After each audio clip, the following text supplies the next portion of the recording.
Halo Sobat Divi, berikut ini merupakan berita paling hangat di Indonesia dalam Divi sepekan.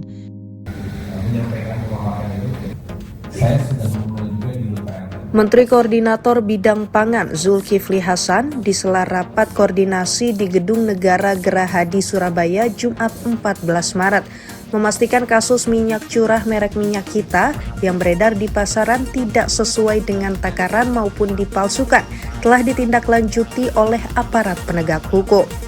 Untuk itu Zulhas, sapaan akrabnya, mengimbau masyarakat tidak khawatir.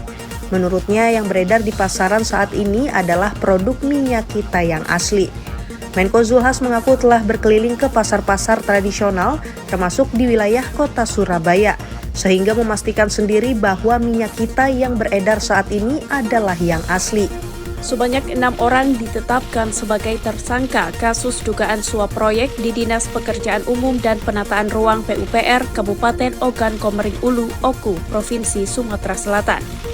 Keenam tersangka itu yakni Kepala Dinas PUPR Kabupaten Oku, Nopriansyah, Ketua Komisi 3 DPRD Oku, Fahrudin, Anggota Komisi 3 DPRD Oku, Ferlan Juliansyah, Ketua Komisi 2 DPRD Oku, Umi Hartati, serta Fauzi dan Ahmad Sugeng Santoso dari pihak swasta. Penetapan tersangka dilakukan setelah tim penindakan dari Komisi Pemberantasan Korupsi KPK menangkap 8 orang dalam operasi tangkap tangan OTT pada Sabtu 15 Maret dan melakukan pemeriksaan intensif selama 24 jam. Ketua KPK Setio Budianto saat gelar rilis di Gedung Merah Putih Jakarta Minggu 16 Maret mengatakan pengungkapan kasus bermula dari pembahasan RAPBD Kabupaten Oku tahun 2025. Dalam pembahasan itu terdapat permintaan uang pokok pikiran pokir dari 3 anggota DPRD kepada pemerintah daerah setempat dan disetujui serta diubah menjadi fee atas proyek-proyek di Dinas PUPR Kabupaten Oku sebesar 40 miliar rupiah. Wakil Ketua DPR RI Sufmi Dasko Ahmad menegaskan draft revisi Undang-Undang RUU TNI yang beredar di media sosial berbeda dari draft yang dibahas di Komisi 1 DPR RI. Dasko menjelaskan Komisi 1 DPR RI hanya membahas 3 revisi pasal, yakni Pasal 3 terkait kebijakan dan strategi pertahanan, Pasal 53 terkait batas usia pensiun prajurit TNI, dan Pasal 47 terkait pengaturan peran prajurit TNI di kementerian lembaga lain. Dasko juga membantah soal rapat revisi Undang-Undang TNI di Hotel Fairmont Jakarta beberapa waktu lalu karena alasan dikebut. Dia mengatakan revisi undang-undang tersebut sudah dibahas sejak lama. Selain itu, Komisi 1 DPR RI juga sudah mengundang berbagai pihak untuk menyerap aspirasi terkait RUU TNI. Pesepak bola Egy Maulana Fikri mestinya bergabung dengan 30 pemain tim nasional atau Timnas Indonesia yang dipanggil tim pelatih di bawah pimpinan Patrick Kluivert untuk menghadapi Australia dalam lanjutan babak kualifikasi putaran ketiga Piala Dunia tahun 2026 zona Asia Grup C. Namun gelandang serang berusia 24 tahun ini beberapa waktu lalu cedera saat memperkuat klub Dewa United di Liga 1 Indonesia. Ia pun dipastikan absen bergabung bersama timnas yang sudah mulai berkumpul dan bertandang ke Australia, mempersiapkan pertandingan pada 20 Maret nanti. Saat menghadiri peresmian 17 stadion berstandar FIFA oleh Presiden Prabowo Subianto pada Senin 17 Maret, Egy menyampaikan dukungan kepada rekan-rekannya yang diharapkan mampu mencuri poin di kandang Australia demi menjaga asa lolos putaran final Piala Dunia tahun 2026. Pemerintah Kota Medan mulai membagi-bagikan tiket program mudik gratis bagi masyarakat yang sudah mendaftarkan diri di Taman Ahmad Yani Kota Medan Senin 17 Maret. Pembagian tiket pulang ke kampung halaman cuma-cuma ini dilaksanakan mulai tanggal 17 hingga 19 Maret. Kepala Seksi Angkutan Jalan Dinas Perhubungan Kota Medan, Ranto Agustinus Simanungkalit menyatakan, pada program mudik gratis menyambut Hari Raya Idul Fitri 1446 Hijriah ini, pihaknya menyediakan sebanyak 4.000 kursi penumpang dengan 12 tujuan kabupaten kota di Provinsi Sumatera Utara. Mantan Kapolres Ngada AKBP Fajar Widya Dharma Lukman Sumat Maja divonis hukuman pemberhentian dengan tidak hormat PTDH usai dinyatakan melanggar etik dalam kasus pencabulan anak serta penggunaan narkotika. Setelah diperiksa oleh Komisi Etik Propam Polri selama 8 jam Senin 17 Maret, Fajar dinyatakan bersalah dan melakukan perbuatan tercela. Kepala Biro Penerangan Masyarakat Divisi Humas Polri, Brigjen Pol Truno Yodowisnu Andiko menjelaskan, berdasarkan pemeriksaan, Fajar diketahui melakukan sejumlah perbuatan tercela selama masih menjabat sebagai Kapolres Ngada, Polda Nusa Tenggara Timur. Polrestabes Semarang menyiapkan fasilitas penitipan kendaraan bermotor bagi warga Kota Semarang yang hendak mudik saat Hari Raya Idul Fitri 1446 Hijriah.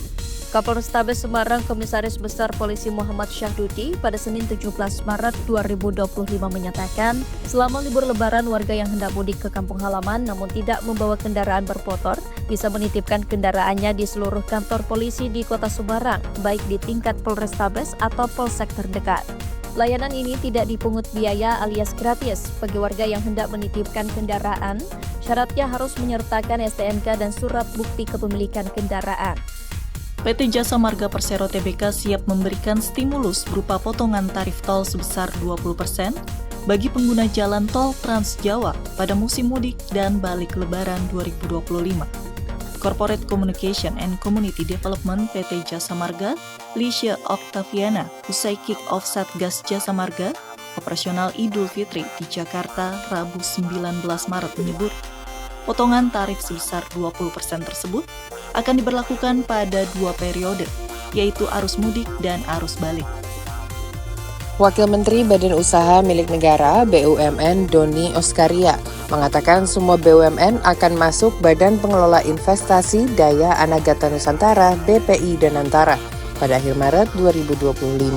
Hal ini disampaikan Wamen Doni usai rapat tertutup Kementerian BUMN dengan Komisi 6 DPR RI membahas pelaksanaan inbrank atau pemindahan saham perusahaan plat merah ke BPI Danantara di Kompleks Parlemen Senayan, Jakarta, Rabu 19 Maret. Doni, yang juga sebagai Chief Operating Officer COO BPI Danantara, menyampaikan peraturan pemerintah tentang inbrank telah dibuat.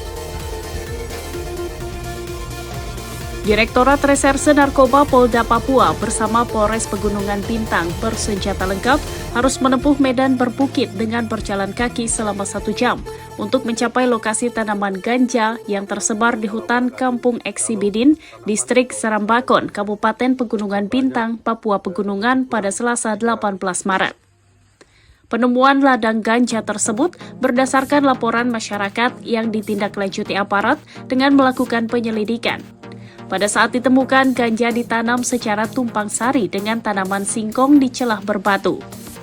Ditemui di Jayapura Rabu 19 Maret, Direktur Reserse Narkoba Polda Papua, Kombes Polisi Alfian mengatakan, aparat kepolisian menemukan sebanyak 413 pohon ganja siap panen. Tanaman ganja ini langsung dimusnahkan dengan cara dicabut dan dibakar di lokasi.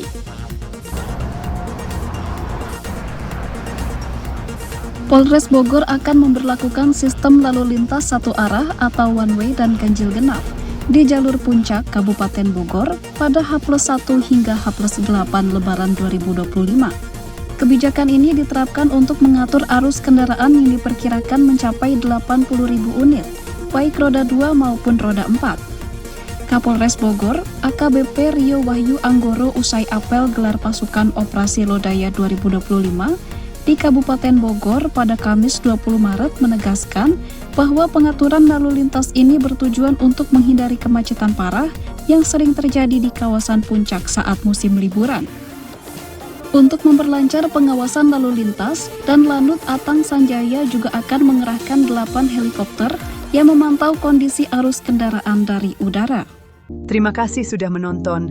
Itulah merupakan berita paling hangat di Indonesia dalam DV sepekan. Ikuti terus untuk informasi menarik lainnya.